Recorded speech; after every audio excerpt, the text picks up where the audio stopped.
Pencemaran tanah.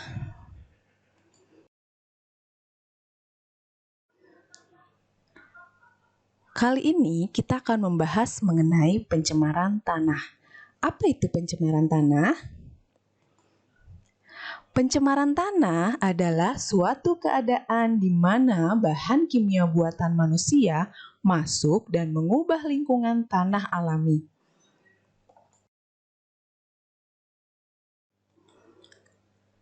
Apa saja penyebab pencemaran tanah? Mari kita bahas satu persatu.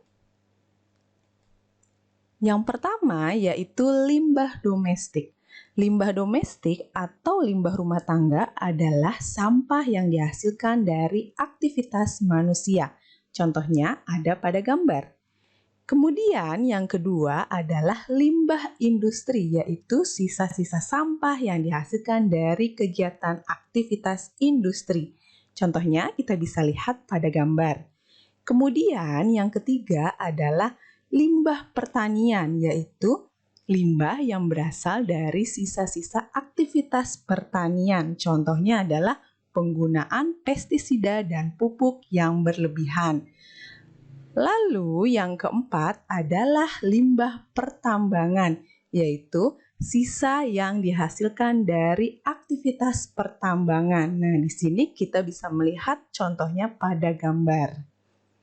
Itulah 4 penyebab pencemaran tanah, yaitu limbah domestik, limbah industri, limbah pertanian, dan limbah pertambangan. Apa saja dampak pencemaran tanah? Ya, yang pertama yaitu terganggunya kesehatan manusia.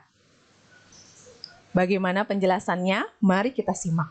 Tanah yang mengandung sampah di atasnya akan menjadi tempat hidup berbagai bakteri penyebab penyakit.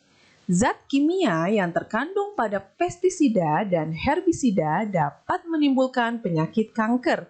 Sedangkan merkuri atau air raksa yang merupakan limbah bahan pertambangan bersifat racun yang kumulatif. Bahaya penyakit yang ditimbulkan oleh senyawa merkuri diantaranya kerusakan rambut dan gigi, hilang daya ingat, dan terganggunya sistem saraf. Lalu dampak pencemaran tanah yang kedua yaitu terganggunya ekosistem. Nah, di sini kita bisa lihat contoh gambarnya, yaitu gangguan pada tanaman akibat penggunaan pupuk yang berlebih dan anak burung mati karena tercemar DDT. Nah, kita akan simak bagaimana penjelasannya, yaitu penggunaan pupuk dan pestisida secara berlebihan menyebabkan tanah menjadi asam dan terbentuk residu pada tanah yang selanjutnya berpengaruh terhadap produktivitas tanaman. Tanaman menjadi layu, berkurang produksinya, dan akhirnya mati.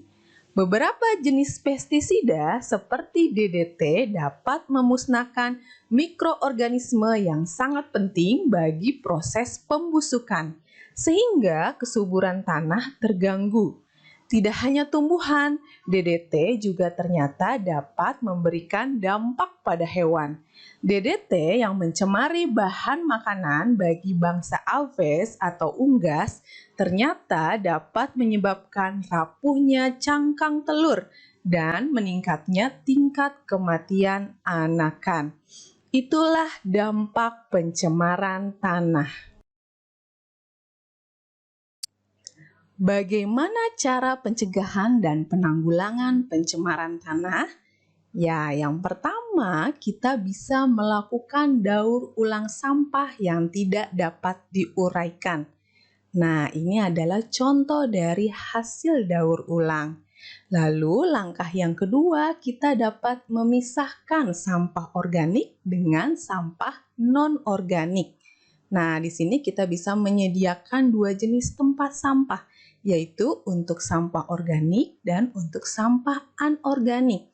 Ini bertujuan untuk memudahkan kita dalam pengolahan sampah. Sampah organik dapat digunakan untuk pembuatan pupuk kompos, sedangkan sampah anorganik dapat kita manfaatkan untuk proses daur ulang. Kemudian langkah yang ketiga yaitu tidak membuang sampah sembarangan. Nah, berarti kita harus selalu membuang sampah pada tempat yang telah disediakan, yaitu tempat sampah. Lalu, langkah yang keempat yaitu remediasi. Remediasi bertujuan untuk menghindari resiko yang diakibatkan dari kontaminasi logam, baik yang berasal dari alam ataupun akibat dari aktivitas manusia. Remediasi dibagi menjadi dua jenis. Yang pertama adalah remediasi in situ, yaitu pembersihan di lokasi.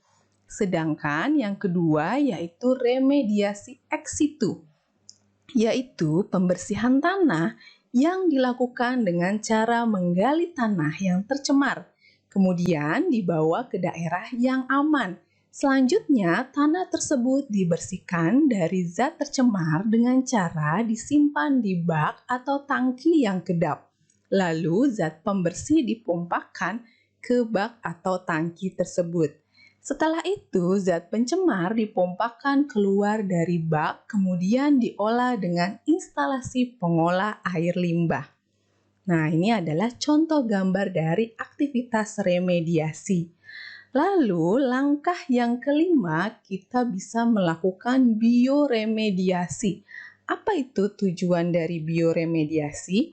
Bioremediasi bertujuan untuk memecah zat pencemar menjadi bahan yang kurang beracun atau tidak beracun, seperti karbon dioksida dan air.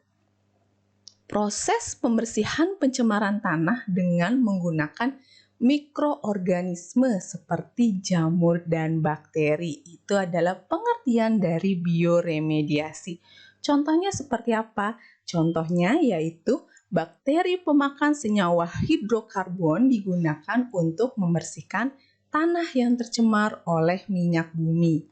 Nah, ini adalah gambar dari proses bioremediasi. Itulah beberapa cara pencegahan dan penanggulangan dari pencemaran tanah yang dapat kita lakukan. Inilah materi mengenai pencemaran tanah. Ini adalah sumber referensi yang kita gunakan.